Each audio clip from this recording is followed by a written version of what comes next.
গাজীপুর থেকে যুক্ত হচ্ছেন প্রতিনিধি অপূর্ব রায়। অপূর্ব, ফিলিং স্টেশনগুলোতে এখন কি অবস্থা, আমাদের বিস্তারিত জানান।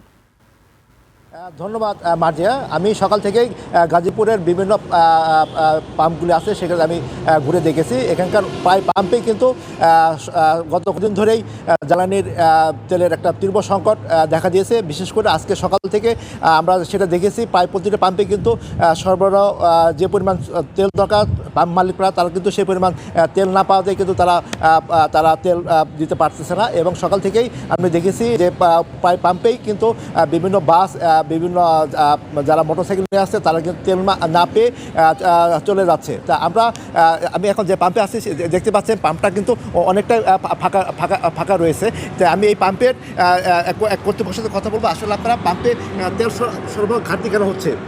আমাদের মূলত চাহিদা, যে পরিমাণ তেল চাহিদা সেই পরিমাণ তেল আমরা পাচ্ছি না। আমাদের তেল প্রতিদিন চাহিদা হচ্ছে প্রায় 12 থেকে 13,000 লিটার তেল।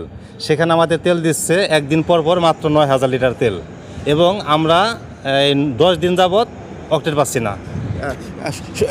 শুনছিলেন মার্জিয়া এখানকার এক পাম্প কর্তৃপক্ষের কথা। যে গত কদিন যাবৎ গাজীপুরের পাম্পগুলোতে তেল সংকটের কারণে এখানে দুর্ভোগে পড়েছেন এখানকার যারা চালক এবং মোটরসাইকেল চালকরা। মার্জিয়া, এই ছিল আমার কাছে গাজীপুরের পাম্পগুলোর সর্বশেষ তথ্য। মার্জিয়া। অপূর্ব, আপনাকে ধন্যবাদ।